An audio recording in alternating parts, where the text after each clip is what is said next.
देखो हमारा जो अगला क्वेश्चन है उसमें क्या कह रहा है, बिंदु ए और बी, ए में दे रखा है -2, बी में दे रखा है 2, 4 और ए बी बराबर 3/7। तो हमें पी के निर्देशांक निकालने हैं। किसके निकालने? पी के निर्देशांक। है क्या रहा है पी के निर्देशांक निकालने के लिए? यदि ए और बी -2 और 2 -4 हो तो पी के निर्देशांक ज्ञात कीजिए ताकि ए पी बराबर 3/7 ए बी हो। तो पी रेखाखंड ए बी पर को स्थित है। ये पी रेखाखंड जो है ये ए बी पर स्थित है। तो हमें निकालने पी के निर्देशांक। तो हमारे पास देखो ए दे रखा है, बी दे रखा है। पी के निर्देशांक निकालने के लिए हमारे पास अनुपात का होना और जरूरी है, यानी m1 अनुपात m2 हमारे पास होना चाहिए, जबकि वो हमारे लिए अनुपात उसने दे नहीं रखा। तो देखो AP दे रखा है उसमें, तो AP प्लस PB बराबर किसके है? AB के। AP प्लस PB बराबर किसके? अब AP का मान उसने दे रखा है 3/7 AB प्लस PB बराबर AB। तो हमें PB निकालना है, तो PB बराबर AB माइनस 3/7 AB को इधर ले गए, 3/7 AB। तो PB बराबर 7, इसका आ गया लघुत्तम। कितना आ गया? 7। तो यह 7 AB माइनस 3 AB। तो PB का मान आ गया आपके पास 4/7 AB। अब इसका अनुपात निकाल लेंगे हम, AP अनुपात BP, यानी AP अनुपात BP। तो AP का मान कितना है हमारे पास? 3/7 AB। अनुपात इसका कितना है? 4/7 AB। तो देखो 7 से 7 AB से AB आ गया, तो क्या आ गया इसका अनुपात? 3/4। तो x1 हमारे पास है कितना? -2। y1 कितना है? -2। x2 हमारे पास 2 और y2 हमारे पास कितना है? -4। m1 अनुपात है 3 और m2 का अनुपात है 4।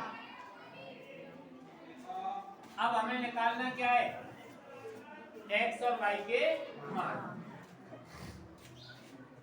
तो देखो x बराबर m1 x2 plus m2 x1 बटे m1 प्लस m2। इसी प्रकार y बराबर m1 y2 plus m2 y1 बटे m1 प्लस m2। अंतर विभाजन निकालने के, यानी आंतरिक विभाजन निकालने का यही सूत्र है। अब मान रख देंगे, देखो x का मान हमारे पास है नहीं, m1 है हमारे पास 3 और x2 है हमारे पास 2। तो 3 × 2 प्लस m2 है हमारे पास 4 और x1 कितना है हमारे पास? -2 बटे 3 प्लस 4। तो 3 दूनी 6 और 4 दूनी 8 बटे 7। तो -2 बटे 7। किसका मान आ गया? ये x। इसी प्रकार y का मान निकालेंगे हम। तो देखो y बराबर m1 हमारे पास 3 है और y2 कितना है हमारे पास? -4 और y1 -2। -4 प्लस 4 और y1 -2 बटे 3 प्लस 4। तो 4 का गुणा 3 से किया किसके? और 4 का गुणा माइनस के 2 से किया तो बटे, तो y बराबर कितना आ गया, -20 बटे। अतः p के निर्देशांक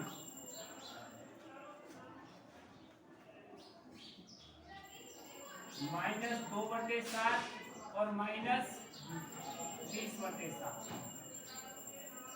यही पूछा था प्रश्न में, कोई बाहर से दूसरा सूत्र तो नहीं लगाया हमने, उतार लो।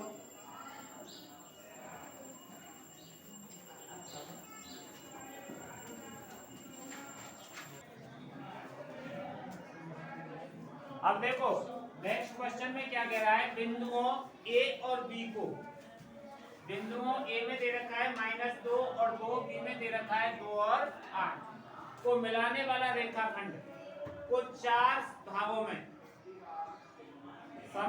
यानी समान 4 टुकड़े करने हैं। तो x1 आपके पास -2 है और y1 आपके पास 2 है, x2 आपके पास 2 है और y2 आपके पास 8। तो देखो हमने इसके 4 टुकड़े कर दिए, p, q और r। एक टुकड़ा हो गया AP, एक PQ, एक QR और एक R। अब हम P के लिए निकालते हैं। तो P के निर्देशांक के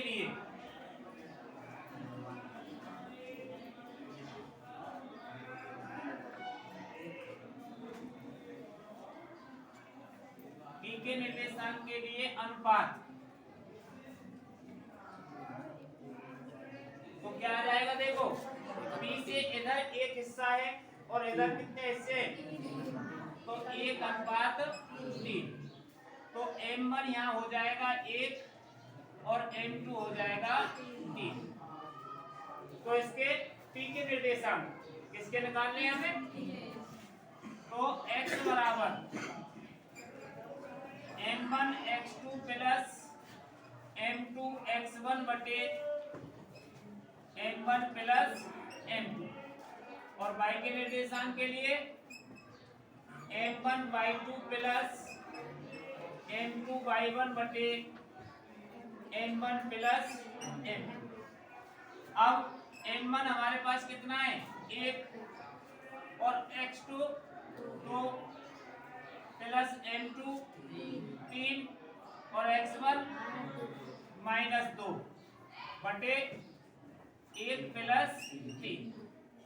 तो ये क्या हो जाएगा, 2 एकम और 3 दूनी बटे 4, क्योंकि ये -2 का गुणा जब 1 प्लस के 3 से करेंगे तो माइनस का 6 आ जाएगा। तो x बराबर क्या हो गया, -4 बटे 4। तो x बराबर -1। इसी प्रकार से y का मान निकालेंगे, M1 1, y2 कितना है 8, M2 हमारे पास 3 और y1 2 बटे 1 प्लस 3। तो 8 का गुणा जब हम 1 से करते हैं तो कितना आता है, 8 और 3 का गुणा 2 से करते हैं तो 6 बटे, तो y बराबर कितना हो गया, ये 14 बटे, ये कट रहा है तो काट दो, 2 सत्ते 14 और 2 दूनी 4। तो P के निर्देशांक क्या हो गए, P के निर्देशांक -1 और 7 बटे 2। क्या चीज है ये, P के निर्देशांक। अब किसके निकालने हैं हमें, Q के, उसके बाद R के, उतारो।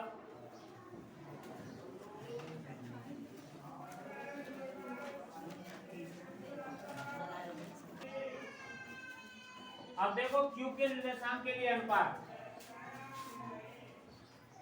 अब देखो Q कहाँ है हमारे पास, बीच में, 2 हिस्सा इधर है 2 हिस्सा इधर है, तो क्या हो जाएगा 2:2। तो M1 2 और M2 भी 2। तो x बराबर M1 x2 plus M2 x1 बटे M1 प्लस M2। तो m1 हमारे पास 2 है और x2 हमारे पास 2 है, प्लस m2 2 और x1 माइनस 2 बटे 2 प्लस 2। अब 2 का गुणा 2 से करते हैं तो कितना हो जाता है, और 2 का गुणा -2 से -4 बटे 4। तो x बराबर क्या आ गया, 0 बटे, तो x बराबर क्या आ गया, 0। ऐसे ही y के निकाल देंगे, m1/2 प्लस m2/1 बटे m1 प्लस m2। तो y बराबर m2 हमारे पास, m1 कितना है 2 और y2 8 प्लस m2 2 और y1 कितना है 2 बटे 2 प्लस 2।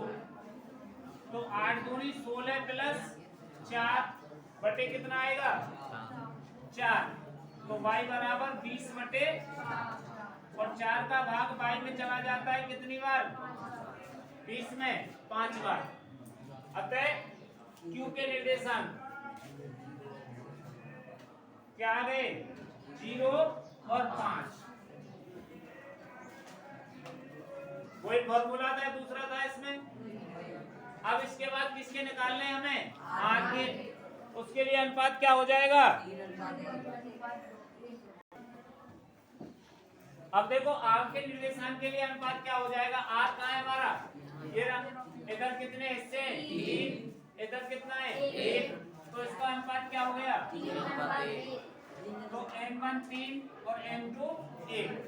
सूत्र वही रहेगा हमारे पास। अब m1 3 x2 2 प्लस m2 1 और x1 माइनस 2 बटे 3 प्लस 1। तो 3 दूनी 6 माइनस 2, -2 कहाँ से आया ये, -2 का गुणा 1 से किया तो बटे 4। तो x बराबर क्या हो गया, 4 बटे 4। तो x बराबर 1। ऐसे ही y का निकाला हमने, m1 3 है और y2 कितना है हमारे पास 8 प्लस m2 1 और y1 बटे, तो y बराबर क्या हो गया, 8 दिया 24 प्लस 2 बटे, तो y बराबर 24 और 2 कितने होते हैं, कट रहा है किसी से, तो 22 2 से काट दिया हमने, 13 बटे 2। अतः r के निर्देशांक 1 और 13 बटे 2। अब क्या हो जाएगा ये, देखो AP बराबर PQ बराबर QR बराबर RB। तो ये 4 टुकड़े हो गए इसके। कितने टुकड़े करवाए थे, इसको निकालने के हम मध्य बिंदु का भी प्रयोग कर सकते थे, मध्य बिंदु वाले सूत्र का, क्योंकि पहले Q निकाल लेते, लेकिन उसमें आपको बार बार x1 और x2 बदलने पड़ते। अब इसमें हमें x1 x2 हमारे पास समान है, केवल क्या बदला हमने, अनुपात। ये सरल है और वो थोड़ा उसकी लंबाई कम हो जाएगी, यानी सवाल जब करेंगे ये लंबा भी दिखाई दे रहा है, उसमें इतना लंबा दिखाई नहीं देगा, लेकिन सूत्र यही लगेंगे दोनों। उतार लो।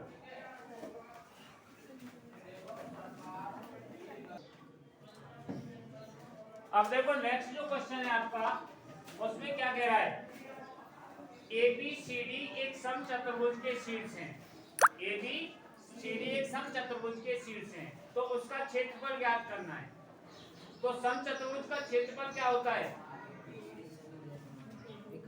1/2 गुणा विकर्णों का गुणनफल, या तो आधार गुणा ऊंचाई होता है, तो इसमें आधार भी पता नहीं, ऊंचाई भी पता नहीं, तो क्या करेंगे हम, पहले विकर्ण निकालेंगे। देखो विकर्ण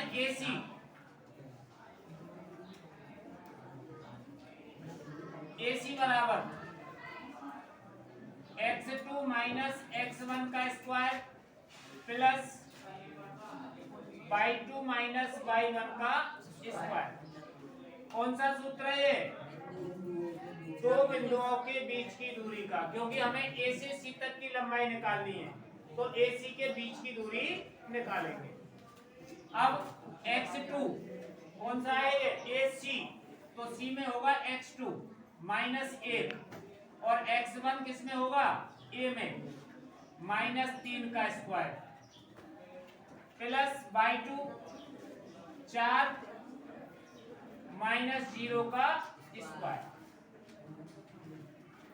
तो 3 और 1 कितने होते हैं, -4 का वर्ग, इधर 4 में से 0 गया तो कितना आएगा, 16, और 16 का अंडर रूट निकाल दिया कि 32 का, 16 और 16। अब देखो यहाँ दोनों संख्या एक सी थी, तो इसका वर्गमूल आया 4 अंडर रूट 2। ये क्या आ गई हमारे पास, ए सी। अब कौन सा विकर्ण है इसमें, बीडी, तो देखो विकर्ण बीडी x2 माइनस x1 का square plus y2 minus y1 का स्क्वायर, और इसके ऊपर क्या लगा दिया।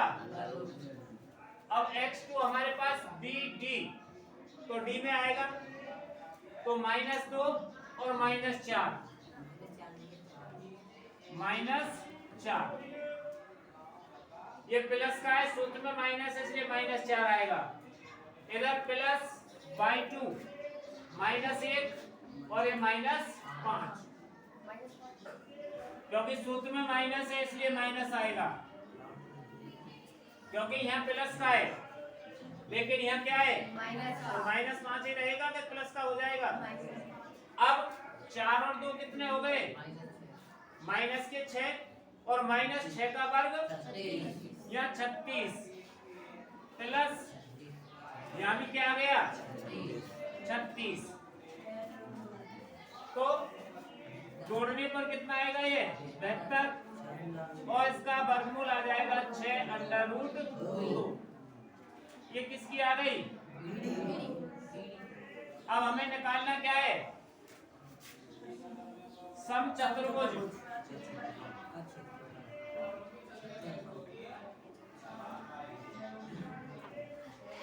ABCD का क्षेत्रफल 1/2 AC गुणा BD, यानी विकर्णों का गुणनफल। हिंदी में लिखना चाहें तो एक को लिख सकते हैं यहाँ, विकर्णों का गुणनफल। दोबारा 1/2 गुणा AC, 1/2 गुणा AC गुणा BD। अब 1/2 AC का मान कितना आया, 4 अंडर रूट 2, और BD का मान, अब हमने इस 2 से इस 4 को काट दिया, इस 2 से 2 को काट दिया तो 4 को, अब अंडर रूट 2 का गुणा अंडर रूट 2 से किया 2, और 2 का गुणा इस 2 से किया 4, और 4 का गुणा इस 6 से किया, कितने होंगे 24 वर्ग मात्रक या वर्ग इकाई। क्या चीज निकल के आ गई है, यानी समचतुर्भुज ABCD का क्षेत्रफल। यही पूछा था उसने, क्या और कुछ पूछा है, उतार लो।